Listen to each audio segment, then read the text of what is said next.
Earth as a singular planet. In fact, it is anything but.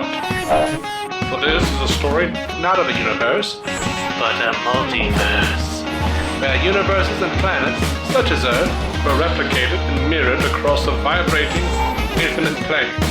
Some barely different from the next. Others drastically so. This is DC On Screen. Every week, Dave and Jason talk about the multiverse of DC properties on film and television. But be warned, if it's been officially released, you can expect they'll spoil it. Welcome into DC On Screen, episode 495. I'm your host, David C. Robertson. This is my co-host, Jason Goss. Hello. And this is a slow news week, believe it or not. I do. I'm going to believe it for the next few weeks until Comic-Con. Right. So we've been getting probably 2 or 3 people a week joining the Facebook group. If you'd like to join that, facebook.com/group/DC On Screen podcast. Or if you'd like to call us and leave us a voicemail, 205-259-6331. We will play you on the show. We have a couple of voicemails, a couple of listeners. Play that near the end of the show. Mm-hmm. Let's go ahead and jump into this news, though, we have going. Jump into this shallow pool. Yes, the shallow pool of rumors and half-truths and some actual truths. Yay. Now, I hope this is true. That hashtag show, which, these are, again, the people who actively argue with David Sandberg about whether or not their casting thing was true, their casting call was true over on SHAZAM. Yeah. It's a grain of salt website for sure. Yeah. They're reporting, though, through their sources, that Lawrence Shear is going to be the cinematographer of the Joker movie that Todd Phillips is doing. Who dat? And that could make sense, because Shear was the cinematographer on Todd Phillips' Hangover films, Due Date, and War Dogs.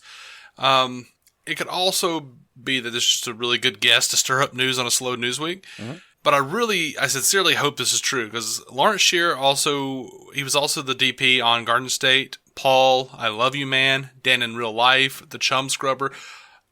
All movies of varying qualities. And varying genre. The picture was always pretty. Oh, and here's one for you. He shot the Andy Barker PI pilot. Ooh, that was pretty. Oh, that was good. So this is not a bad choice. This man does very good work. And I actually hope this rumor is true. Yeah, he's also doing this new Godzilla King of the Monsters film that's coming out. I probably won't see it because it's just not my thing, man. I didn't like the last Godzilla. I never got around to it. I don't want to bash it quite yet, but no, I haven't. Didn't get around to that one. Yeah, I kind of like some of the old stuff, some of the old Godzilla. Those are fun. Sometimes, or about half the time. And then the rest of it's just like people in funny helmets sitting around. Yeah. Over to Aquaman. James Wan got his own exclusive Funko Pop. They're doing it for SDCC. I think there's only going to be something like 1,000 or so of these made. But I actually don't know the number. It's going to be at SDCC. But on Instagram, James posted a picture of his Pop with a big monitor in the background displaying a shot of what appears to be 2 Atlantean combatants. Caption says, my lifelike clone finally arrived. Thank you, original Funko. Put him/me straight to work. And it does look cool. I didn't freak out or anything. It's not freak out worthy, but it looks pretty damn cool, man. It's like blurry people fighting underwater. I mean, it's out of focus on purpose, but it's like you could see like a helmet with a fin, a trident, use some body armor. People are like, oh, is Aquaman fighting somebody? We don't know that. I didn't see Aquaman. Could be 2 centuries. Who knows? I saw a blurry stick figure fighting another blurry stick figure with a trident. Right. The only thing I could really see that was in focus was the phrase "property of Warner Brothers" on the screen. So. Which, fun fact, cannot be blurred by any technology. Just can't blur it. So we had Amber Heard talking to Entertainment Weekly saying about Mera. She is a warrior who was raised by the Queen of Atlantis before she passed. We meet Mera after the Queen has long since left, and she's been raised to take over as Queen her whole life. She's been raised to serve her kingdom and rule over Atlantis with King Orm. So that's new to the mythology. The idea that she's betrothed to King Orm. I don't remember it, but I I wouldn't be willing to vouch for like that, meaning it wasn't part of it somewhere.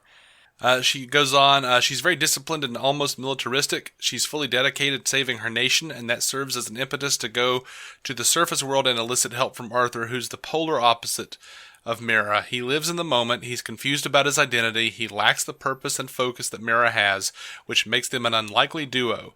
But it's that disparity that makes a nuanced relationship between them, where one is strong, the other is weak, and those differences are a conduit for their bonding. So there's an old-fashioned hierarchy in their society that they rule Atlantis. There are different tribe communities within the social hierarchy. Some of us have certain superpowers, and I have hydrokinesis, not just making bubbles. And that was that last bit was her talking about Atlantis and her own powers. Right. I am excited about Aquaman, dude. Oh, yeah. Like I wasn't sure I would get there quite as much as I have. Those pictures really amped you up. They did, man. They absolutely did. I'm good with that. I mean, we know the trailer's coming, so that got me through. That's what I'm excited about now. Is I just want to see that damn trailer. Mm-hmm. And I still kind of super want them to show me one trailer and then nothing else until it hits the theaters.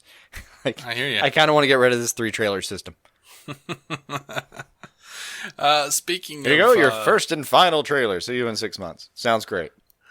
Speaking of a possible trailer, there has been talk, rumors, that they were going to put out a SHAZAM trailer at SDCC, and David Sandberg posted a picture, like a little cartoon of himself. It's like a Comic-Con, a San Diego Comic-Con logo with little legs and arms dragging the ground and like little sweat drops, like looking like it's coming to David Sandberg, and Sandberg screaming at it going, "Hurry up and get here."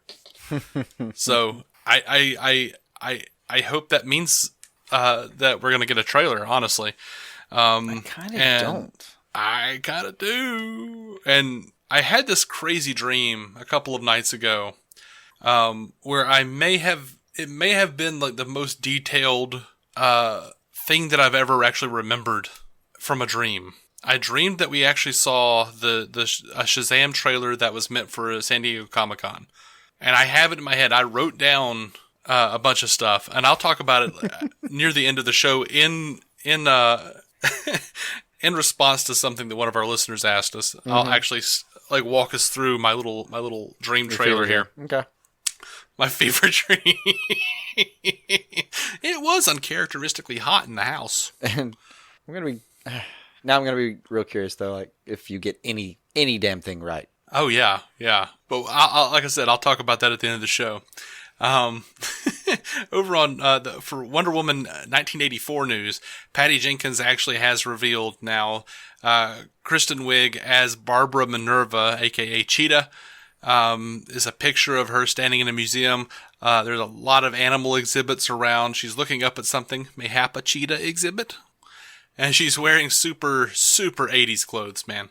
Paul Dini even deigned to reply to Patty Jenkins and said, "Oh yeah, perfect."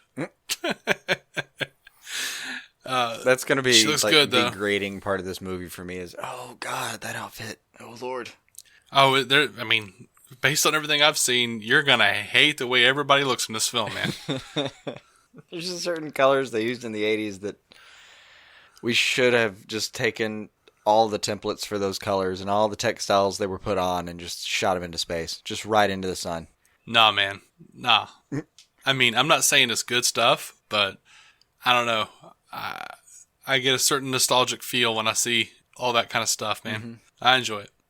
All right, so someone asked John Francis Daly, how soon can we enjoy another movie you worked on? I absolutely loved Vacation and Game Night. And Daly writes, if all goes well, sometime in 2020, which seems to indicate that he suspects The Flash will be coming out in 2020 if all goes well.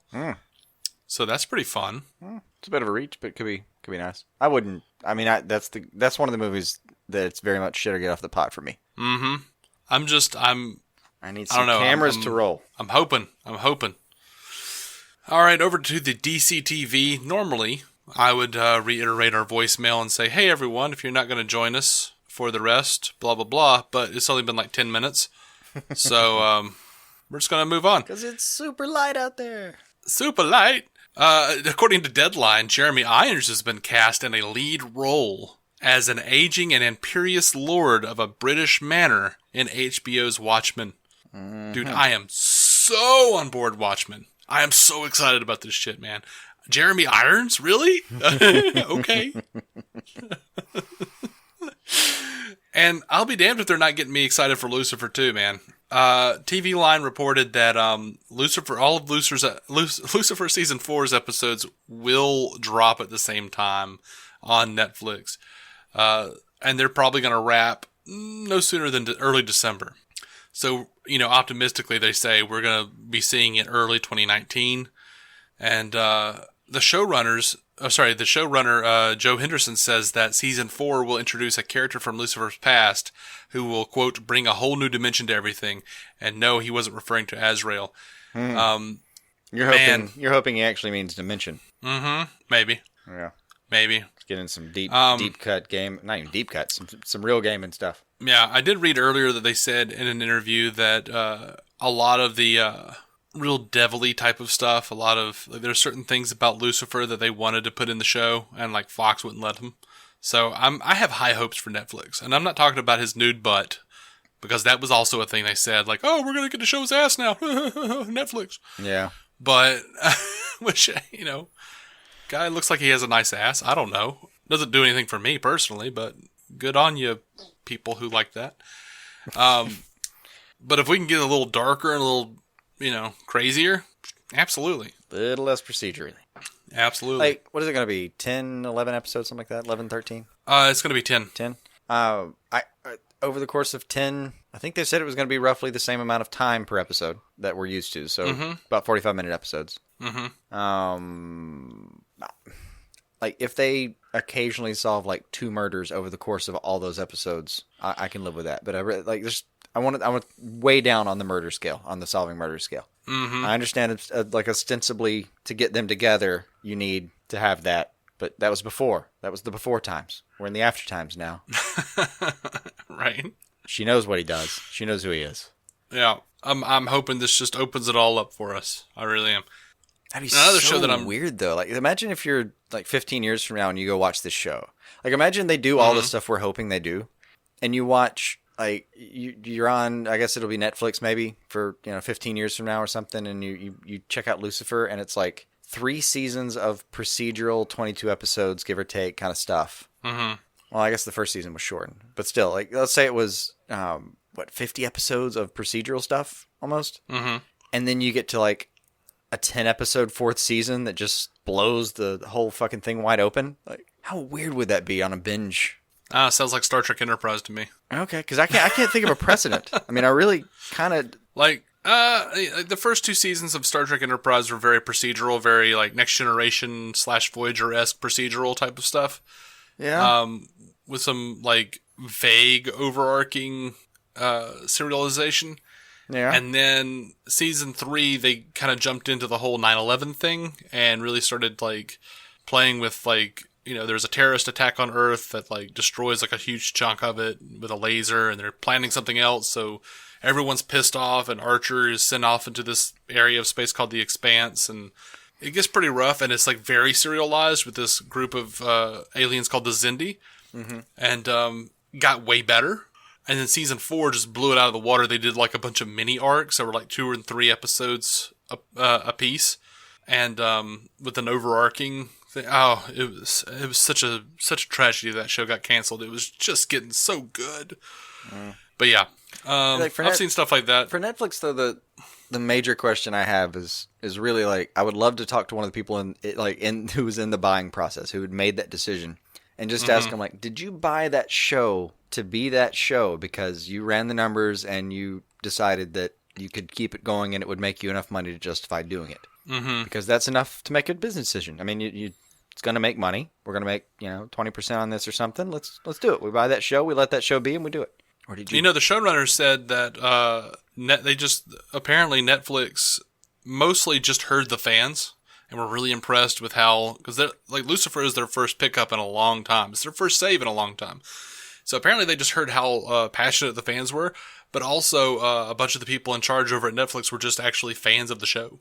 Well, that's the other question, though. Is like, According did to you them. buy the show that you were watching and just think, I need more of this? Or did you buy a show that had a lot of promise and think, over here, we can do something? You know? That's what I Yeah. want to ask somebody.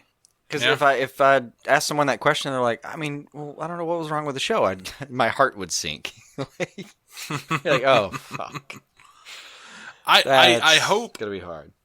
Netflix gave them 10 episodes because they were like, we know exactly what was wrong with this show. Focus your story, damn it. Yeah, that's... But, you know, I'll be honest. This is I mean, I'm always honest on this show, but Except that one time you lied.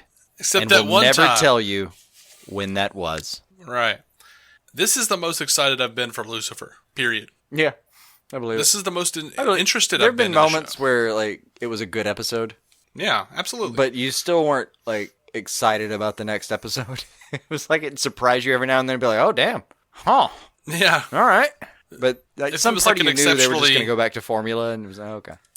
Yeah, if it was an exceptionally good episode, I'm just going to be like, this has tuckered them out. It's going to be procedurals like for the next 4 weeks. Yeah. Anyway, over to another show I'm really, really excited about, Swamp Thing. That hashtag show, again, grain of salt, but I hope this is true. They are reporting that James Wan is going to co-direct the pilot alongside Darren Sarfian. And Sarfian's credits include Buffy the Vampire Slayer, House, and Fringe, so you know he's got the goods on directing. But I think it'd be awesome to see James Wan co-direct that pilot. Like, That would be nice. if Aquaman, There's can you imagine? Like, apparently they really have some kind of faith in Aquaman because they're letting James Wan do other shit. I'm gonna laugh if later it's really just they were trying to transition him into other roles. Oh man, don't put that in my head. What a dick I thing to do. I don't think that's it, but I didn't mean All to right, troll so my friend. yeah. Well, too bad. Yeah, Because that's what you did, you jackass. yeah, it No, happens sometimes. This is exciting, and I hope this is true as well. That hashtag show is reporting that Kelsey Grammer is in talks to play the Chief on Doom Patrol. Yes, please. Absolutely. Yes, please. Like, I would watch Kelsey Grammer do just about anything. Like, that dude's a really good actor. I didn't even think he was a Like- bad beast. So help me.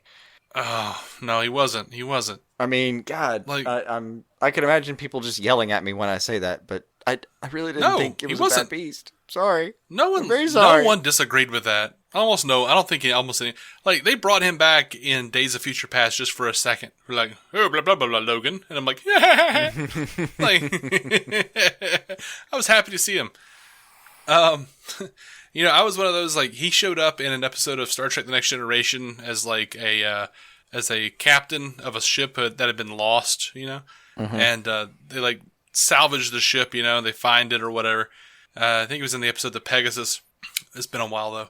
But anyway, they find the ship and like they're like, "Oh, we're getting a hail from the captain of the ship," and it pops up as Kelsey Grammer because Kelsey Grammer's just a fan of the show, and he just wanted to be somebody on there. Like, "Hey, why don't you be this captain?" I Nice. was like heartbroken that they weren't doing a spinoff of that guy because it was like that ship and that captain had been like lost for several years. And it was like, we didn't know what was happening. And then it's like, they were still in the old movie uniforms and stuff. And so they would be like, well, we're going to have to go back into some training and stuff and figure out what's happened since and blah, blah, blah. I'm like, I want to see that show. I want to see that. I want to see Kelsey Grammer like trying to like grapple with, you know, the very politically correct, diplomacy of the 24th Century Federation versus the cowboy diplomacy of Kirk's era. I wanted to see that. Nice. Anyway. And really, I just wanted to see Kelsey Grammer as a Starfleet captain. I mean, like on a series. But anyway, yeah. To reiterate, though, here, the Chief, the character description here is eccentric, brilliant, paternal, and mysterious. The Chief is a noted scientist wealthy investor and, of course, the leader of the Doom Patrol. The chief rescued each member of his team from horrific accidents, nurtured them to health, resuscitated their self-esteem, and sent them into the world to defend a populace that sees them as little more than freaks. His disarming manner does little to conceal a steely determination and unwavering devotion to defending Earth from evil's oddest entities. Mm-hmm. I'm so on board seeing this. Like, I really want to see Grammer in the role. I'm going to be sad if he's not. You can't put that in my head and then take it away from me. I don't know. I mean, anyway. You sure can, but I don't want them. I want them to. I want can. this for you. I didn't know your love for Grammer ran that deep, but now I want this for you. I really like Kelsey Grammer. Absolutely. Like, I want to watch all of Cheers just to get to the Kelsey Grammer stuff. Yeah.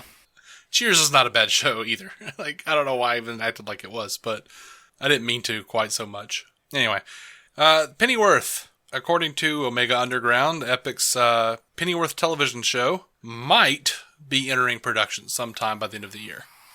And that's what we know. We know we don't know, and the rumor itself is pretty damn thin. That is, okay. Yeah, and I only mention it because, like, if you go more than 2 or 3 weeks, people are like, well, I guess Pennyworth's not happening. We haven't heard anything about that. Like, no, apparently people are still talking about it. I don't know. Yeah. I hope that's good. I hope all of it's good. Anyway. I mean, I do. It was still just so sideways to do it. To do what they're doing right now is, I cannot explain it. We're going to do this thing based on the hype of a character we've made, but it's not actually connected at all to the thing we've made. That's weird. Like, the only reason I can see them doing it is because they know Gotham's going away and Pennyworth is starting, and hopefully they can, like, maybe just hijack the momentum from his character and put it into a new thing without having to continue the series in any way with any kind of, maybe a guest role from anybody or something like that, like, or tying it in. Like, maybe they just, like, you just put that in a bottle, you know, just put that in a bottle. But I'm gonna take all the thirst you still have since I put that in a bottle and put it over here in this bottle. It's open. You can have a drink. Here you go. I'm sorry, man. I do feel a bit hijacked by it. I think that maybe that's some of my frustration there. Yeah, you're really strong. You know, you feel really strongly about it. I don't, and I don't know why. I liked Sean Pertwee. I like him a lot. Maybe my favorite part. Best live version I've ever seen of Alfred, honestly. Well, we've had him for the longest, yeah. Well, just this one I've had the most opportunities to connect with, and I love the Alfred that's the, like, ex, you know. Yeah, I think I would prefer Jeremy Irons if I had more time with him. Maybe, but I haven't had that much time, and I do love the Jeremy Irons version. Yeah. And I just this one though, I've had so much more time, and I can relate to, like, we're so familiar now, he and I. Yeah, I get it, man. More like he has no idea about I, but you know what I mean. Over to Black Lightning. TV Time is reporting that for season 2 that we're going to get, quote, a flurry of fresh faces that are currently being cast. And we have a potentially sociopathic scientist named Dr. Jace and a new love interest for Anissa. Sorry, a new love interest for Anissa. That's Dr. Jace. And we're going to get a new principal for Garfield High. Now, people are thinking that this is probably Dr. Helga Jace, who was a royal scientist in the fictional nation of Markovia, who did all these awful experiments and gave superpowers to people, including the king's youngest son, who was known in the comics as Geoforce, and his half-sister, and wound up becoming a villain of the Outsiders. So that's the thing. Outsiders was a Black Lightning thing. Yeah, there's some kind of vague. Obviously. That's fine. I don't know Geoforce too well, but for that channel, he's got to be better than Geomancer, so good on him. I hope so. Good on him. That's the first thing I was like, no! Oh, wait, no, that's Geomancer. Yeah. All right. They've released a synopsis for Season 7 of Arrow, and it does sound not even surprisingly, a lot like the Green Arrow Escape from Supermax that we talked about. Yeah. The synopsis reads as such: there has been no shortage of I can't speak. There has been no shortage of close calls for Oliver Queen when it comes to protecting his superhero identity, but in the Season 6 finale, he was finally backed into a corner and forced to reveal himself to the world as the Green Arrow. Now Oliver will come face to face with many of the criminals he placed behind bars. as he makes a new home for himself at Slabside Maximum Security Prison. Oliver will find himself vulnerable in a way unlike ever before when a mysterious new enemy begins to unravel his work as Green Arrow, challenging him to redeem his name or risk losing everything. I am somewhat interested to see how they get him out of prison. Yeah, I feel like that could be a really good episode. Like a Prison Break episode of Arrow sounds pretty awesome. That could be a really good episode. Well, I don't know how long you do it. I mean, I'm sure there's some lead up, but there's got to be it's got to be one episode where it actually happens. You can't break out over several episodes, right? I mean, well, we I don't tried know. that. Maybe they could. Granted, the show was apparently so well loved it came back for a revival, but whatever. I'm sure there's going to be a system and a lot. Here's my bet: there's going to be a whole period where he just kind of says, "Don't worry, stay there." Then something so bad happens that but we need you, and we have like a shot where Oliver realizes, no, I really do have to break out, regardless of whatever stakes they've given us at the time. And then they start really doing it. And don't get me wrong, I know it's going to be several episodes. It's not going to be like one episode where they're like at the front before you see the arrow symbol is this suddenly happened and we have to have you right now, and that'd be weird. And then like the arrow symbol, and then just that whole episode they figure out how to break him out of Supermax. No, I'm hoping it's episodes worth of planning to figure out how Felicity in the background has been planning this for a while, and so some of the cheat work is already done, and she's got an idea and all that stuff. I'm hoping for that. But to actually do it, I feel like it's just the bulk of one episode. Like the actual event of him leaving. Mm-hmm. The Shawshanking, if you will, should be one episode long. Yeah. I just laughed because it sounded like you were like sliding the show, like you were throwing a slur out there, you know? Nah. Like, oh, that'll be a good episode. Nah. Like, here's the season 7 synopsis. Yeah, no. Oh, yeah, that sounds like a good episode.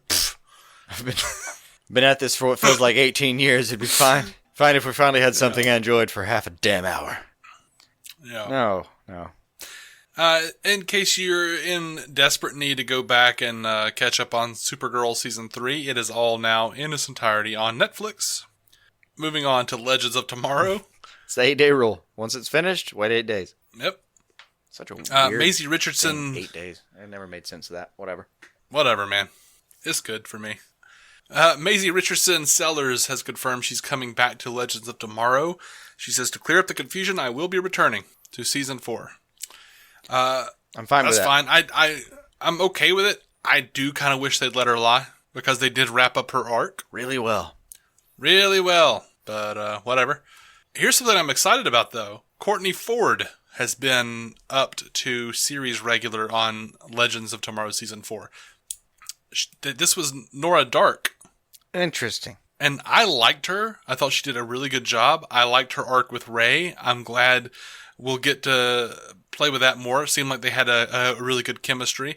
They have good chemistry on screen, which makes sense because Courtney Ford and Brandon Routh are married in real life. But I'm down to see this, and we're facing some demonic bad guys in Season 4, so I'm sure she's got some sort of magic up her sleeve that will be applicable. That does make sense, though. Yeah, that does make sense. Also, it just we're gonna occurred to me that it probably has something to do with the +7 ratings, that 8-day thing. Probably. And also the fact that most of these, like the CW has these shows up, a certain amount of time. Mm-hmm. It's got to be part of it, right? Yeah. Anyway. Yeah. All right, so I'm going to get into other things, other bits, but in an overarching sense, just dropped a thing. In an overarching sense, we're going to be talking about some of the scheduling at San Diego Comic-Con. Okay. So, first up, Young Justice. We're going to get some Young Justice Outsiders footage at Comic-Con. Warner Brothers put out a press release, says the fans have waited long enough and it's time for a first look at one of the most highly anticipated shows of the year. In Young Justice Outsiders, the teenage superheroes of the DC Universe come of age in an animated world of superpowers, supervillains, and super secrets. Mm-hmm.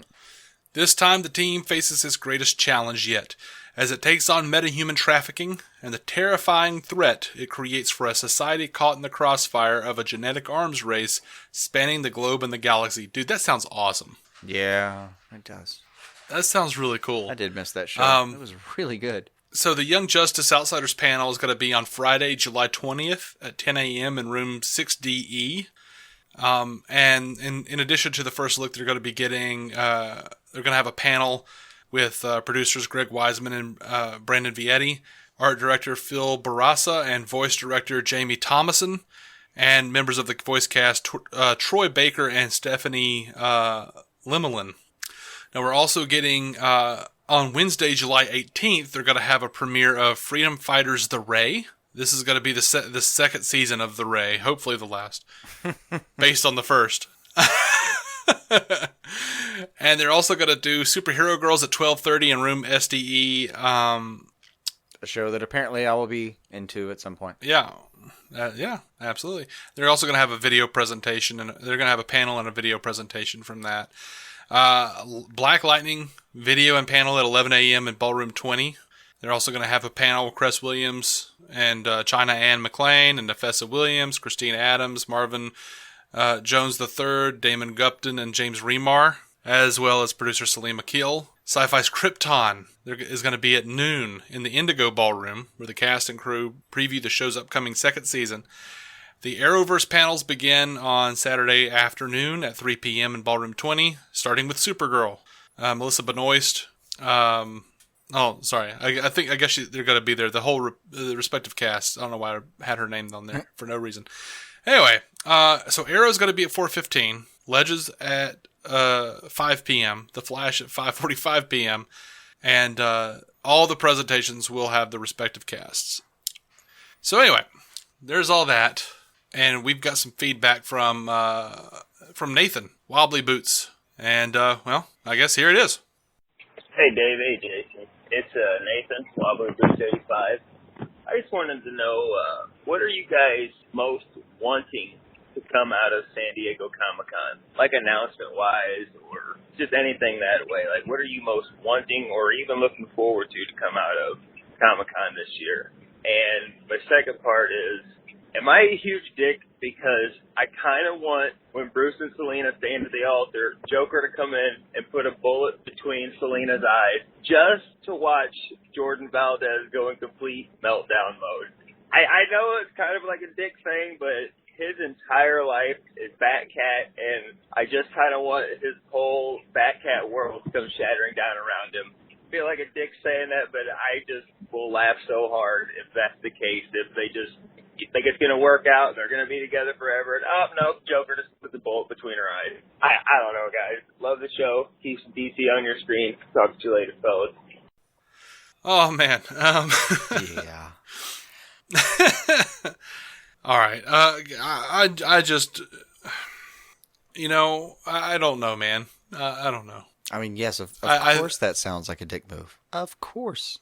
Yeah, it sounds dickish, but also, at the same time, troll that like the kind of trolly move that does kind of make me chuckle a little bit. Yeah, I laughed a lot when I heard it the first time. But to actually get to your question about what we hope to get out of SDCC, well, we've been told we're getting the Aquaman trailer, and I absolutely want that. That was the 100% you damn well better. Right? That one was my non-negotiable. And there has, like I said before, there has been some hinting that we're going to get a Shazam trailer or a teaser or something. I'm okay with a teaser, but I don't really want a trailer yet. I want a trailer. You want to know? You want to hear the dream? Because I talked about it earlier. Yeah, go for it. All right. So I had this dream a couple nights ago that we got to see the SDCC Shazam teaser. I don't know if if we were in the audience or what, but here's what I saw in my head. Mm-hmm. I saw Ron Cephas Jones as the Wizard. Mostly, and then we cut to him in voiceover, and he's very seriously, very stoically reciting the acronym. S wisdom is for Solomon, strength of Hercules, stamina of Atlas, power of Zeus, courage of Achilles, speed of Mercury. With every letter, we get a blink and you miss it demonstration of Shazam doing these things, right? Then we see it, we cut to a close-up of Asher Angel looking up in awe, and he whispers, Shazam. Then there are quick shots of explosions, crowd reactions, Mark Strong's Dr. Savannah, a shot of Mr. Mind that in the dream we freaked out about. We saw shots of the Marvel family, and then it cuts to black, and we hear Henry Cavill's Superman say, "So," and then we cut to him floating beside Shazam in the air. And he says, "Who are you supposed to be?"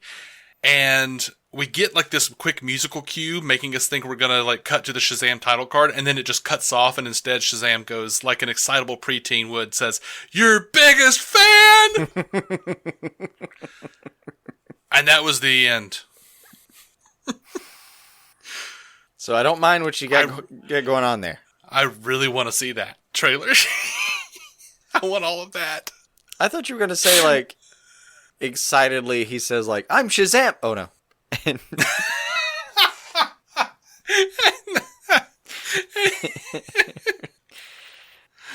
That would be funny too. That'd be great. He just turns into a little boy and falls. He just turns into a little boy and falls. Superman goes like flies down and saves him, and then he's like, "Oh God, oh I forget sometimes. Oh thank you. All right, Shazam!" And then hits him, and like Superman goes falling back like because the lightning, because it's magic lightning now, just goes falling back out, like spiraling out, and like he has to go save him. Like, okay, we got to talk. Yeah. All right, so more things that I want for Comic-Con, since you asked. I want that rumor about Affleck appearing on stage with Matt Reeves and announcing his involvement in the Solo series to be true. That's on my list. I'm going to put a check mark. I want Zack Snyder to come out and announce the Snyder Cut. I can give or take that one. All right. I want it to be announced that on Supergirl, there's going to be a background DEO agent that turns out to be Dick Grayson undercover. That's amazing. I want Barbara Gordon's Batgirl to become to get it here, though. It's not happening. This list goes off the charts here in terms of what might actually happen. I want Barbara Gordon and Batgirl to become recurring character on the show and be Kara's best friend, make Lena a little upset. Mm-hmm. Mm-hmm. I want a World's Finest Team Up episode with Batman and Superman and Supergirl and Batgirl. I would love for them to announce Ambush Bug as a regular character, or at least recurring character on Legends of Tomorrow. And that way he could explain the multiverse, explain that everyone is a fictional property of some sort somewhere, really open up the fourth wall. And as much as I hated Bebo does open us up for Ambush Bug's arch nemesis, the sentient Sock Argyle. He does. I think you have to say he's like Argyle. Yeah, absolutely. And he's a sock with a Dr. Doom mask, guys. How do you not want that? On a show like Legends, if we were to ever do it, this is our moment. And of course, the least likely, I think, I want an announcement about a Booster Blue Beetle film, and I want the question on Arrow. I do want those deeply, and those are the most realistic ones. And I do want the Booster Blue Beetle, and I want it the way you said. I want Vince Vaughn and Wilson. I forget which Wilson. Owen Wilson. Yeah. Owen Wilson. Yeah. Yes. I do want the question. Now, deeply want the question. Absolutely. Now, I have some other ones. Absolutely. Let's go for it. What's what you need? I would love a Man of Steel 2 announcement. Oh, yeah, that would be cool. I would love for them to say it's going to be Zack Snyder's film. Wow. Really go back for it. Really go back for it and say, I know, but we've got a new thing going on here. Well, I mean, he's already announced his next film is going to be The Fountainhead. I don't care about that. This is just pure want? Yes. Okay. I wanted the Affleck Reeves panel. I want those two to show up on stage in front of people and say, shut the fuck up, we're doing this film together. I wouldn't mind if they actually phrased it that way. I would like to know, for sure. I would just want a Joker casting announcement, period. Okay. Don't care who it is. If it's Joaquin, we'll work with that. If it's somebody younger, we'll work with that. Whatever it is, it's going to also give me some information about the Batman film. Probably. That's still a rumor too. We don't know. But I would like to know who's playing that person. So at the very least, I can stop listening to the nutjob wailings of Joaquin Phoenix. Or listen more closely. Whichever one. I just want to know if I need to dig in or if I can bail on it. Just whatever. Right. I want a time frame of Gotham. How far are we going to flash forward? Because I think they're going to do that. Ooh, that is good. And I want to know if we're going to do real flash forwards. Like, are we gonna see some Cape and Cow going back and forth in the show, or are we going to just kind of keep it there and have like that iconic last shot of him standing on a ledge in the full uniform? You know, I'm sure we'll have that. They had, that's the one thing they've remained steady on since the beginning. It's like that's how they want the show to fade out. Yeah. Yeah. But it's almost like, just because I know Gotham, the last season is coming this season, I'm just sort of like, I'm like a kid who just like, oh, I've got more presents to open, toss. Right.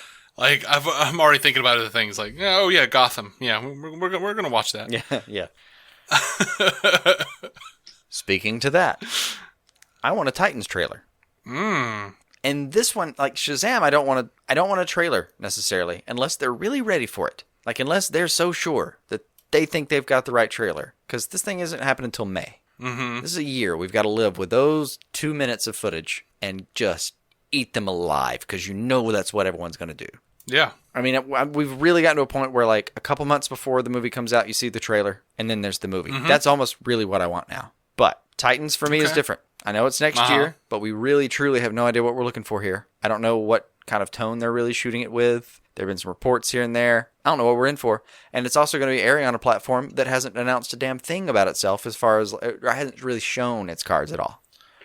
Mm-hmm. And they said, we're going to give you a Young Justice piece of footage, right? Yeah. But that's an existing property. Mm-hmm. So they're going to keep it close to the existing property that they brought in.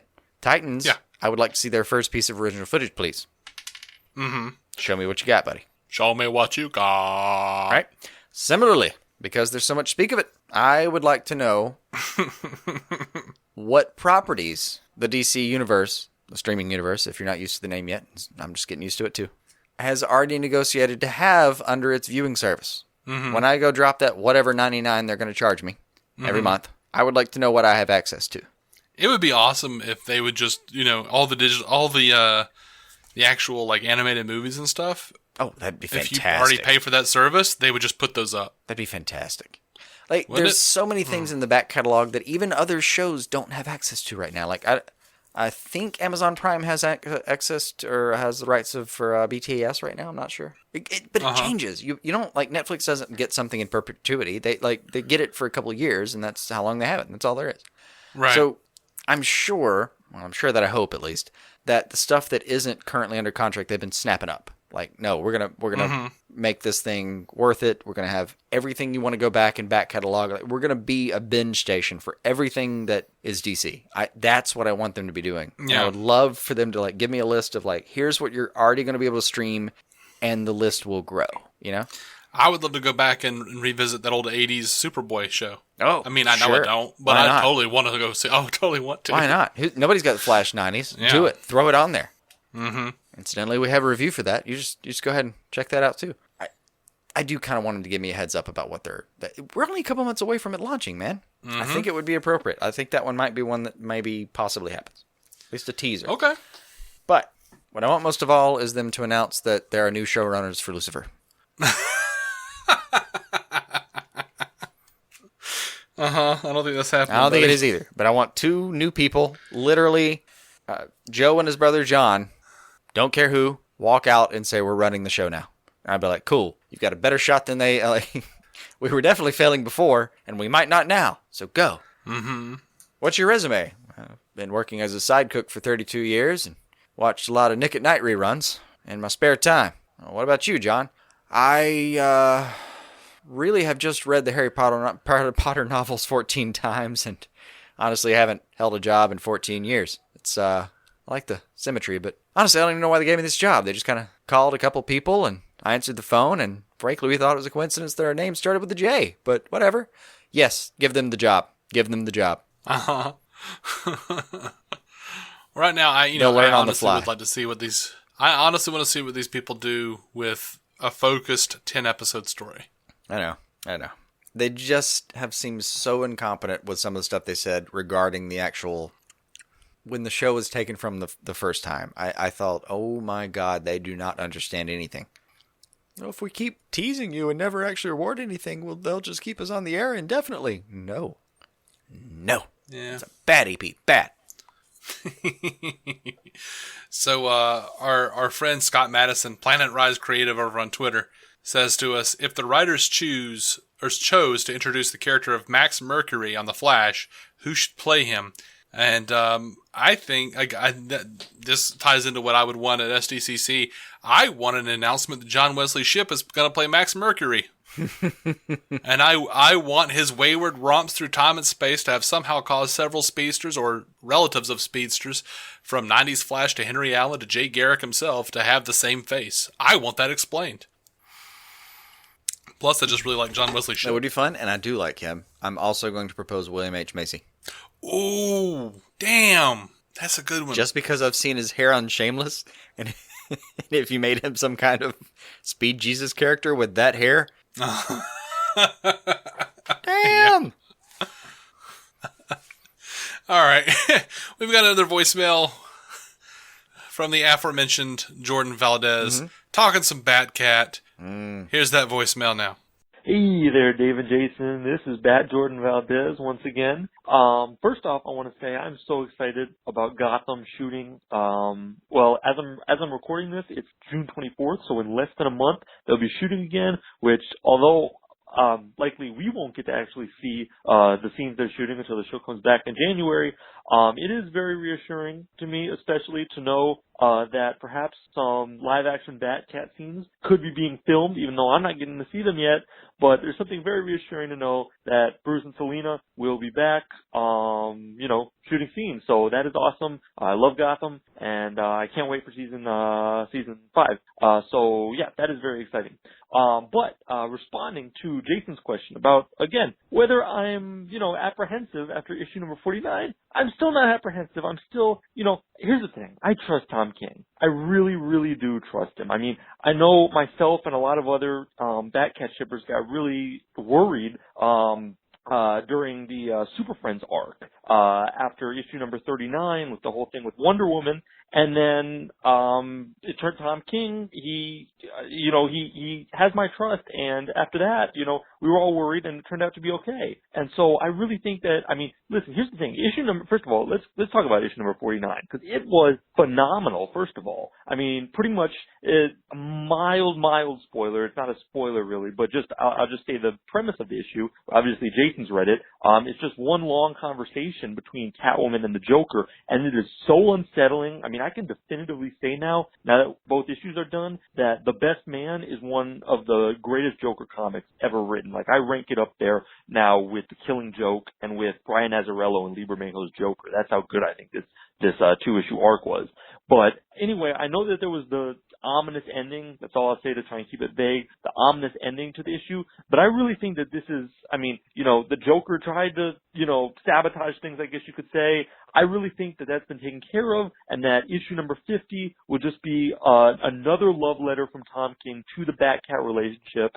Much like Rooftops was, much like Batman Annual number 2 was, much like issue number 44 was. So that's what I'm expecting from it. I'm ecstatic. I'm so excited. Less than 2 weeks away. Finally going to get to see my OTP tie the knot, and I could not be more excited. I'm honestly not apprehensive. My excitement level is through the roof for this. So I can't wait. I hope you enjoy it, Jason. I hope you enjoy it, David, when you eventually do get to it. Batcat forever, from the first kiss to the last. Talk to you guys later. Bye-bye. All right. Yeah, I hope I enjoy it when it gets around. When I get around to reading this Batman run. I will say I did see a panel of something that piqued my interest in a way that made me want to read it sooner rather than later. He's right. 49 was phenomenal. This little 2 Joker arc has been just amazing. Just freaking great. And I might consider at this point dropping off. It would depend. I'd have to see 50. I gotta actually see the wedding, and then if it's as compelling as 49 was, there's a chance that you open your door one day and there's a stack of comics there and a picture of a puppy and a little gun held to its head, and me saying just a little note that says read it right now. You don't have to go that far with a puppy, man. I'll probably if you texted me and said, "Hey man, your door has a little thing in front of it," or check your mailbox or something, I'd know what you were doing. Right. I'd just go get them and read them real quick. That'd be great too. That's good to know, because I didn't want to go through all the trouble of figuring out how to Photoshop a puppy in. Nah, man. Probably easier to Photoshop the gun.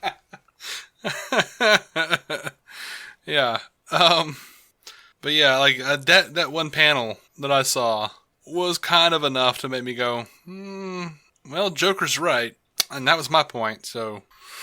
I just could not... Let's do this. Let's put it this way. I could not have conceived... If you'd asked me for a million possibilities for like, hey, what do you think's going to be the most, like, one of the most compelling Joker moments you've ever seen? And I would say, oh, it's definitely going to be a scene of him and Selina. Definitely going to be him and Catwoman. Yeah. Now that they've done it, I can see it. But if you'd asked me before, oh, no. Yeah, I think I probably would have said who cares before. If you'd told me, like, we're going to make Joker and Selina talk for a bit, and it's going to be one of the greatest Joker moments you've ever seen, I'd be like, yeah, you're absolutely full of a bunch of acid right now, right? Like, just tons of LSD, right? You okay? How's your fever? Is your fever okay? Experiencing blood loss? Anything? Nothing? Okay. But they did it.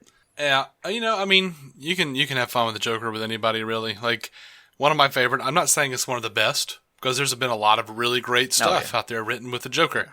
But one of my favorite is one of the first comics I ever had, maybe the first comic I ever had with the Joker in it for real. Nah, that's not true.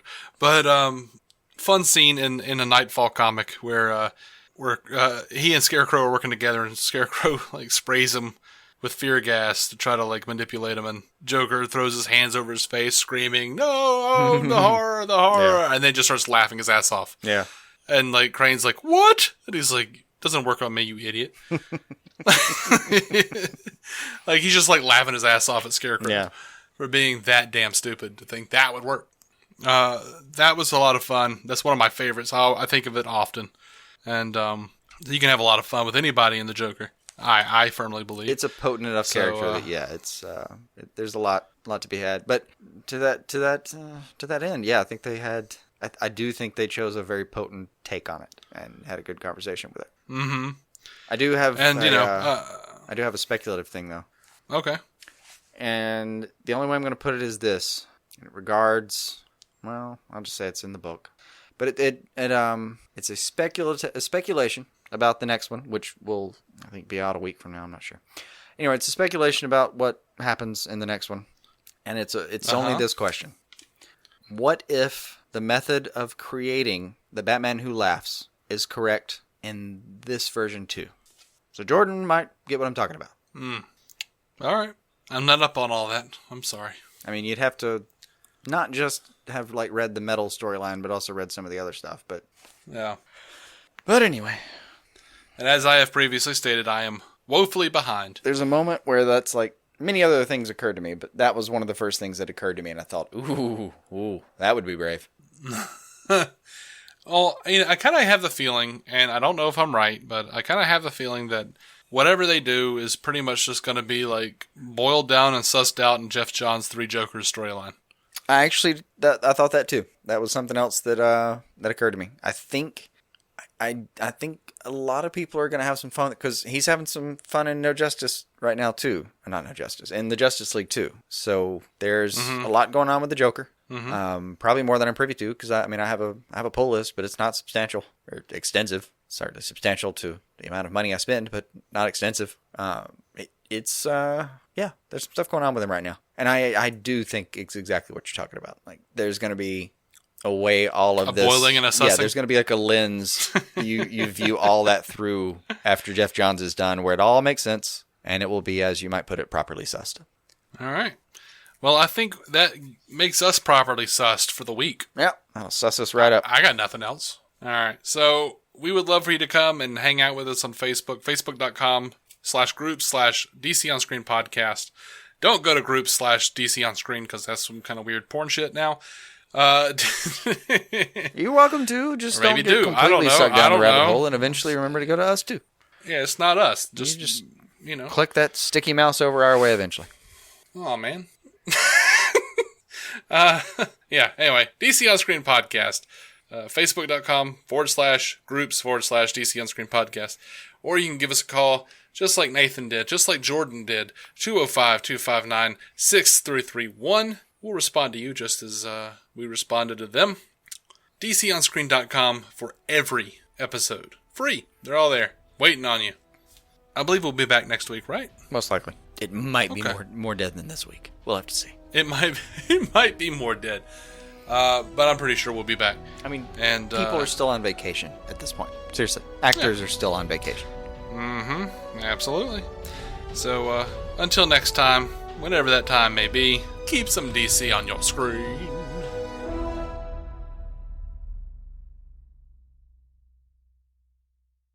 Our opening narration was from Dan Jurgens' The History of the DC Universe, Part 3 of 10, as featured in DC 52, Week 4.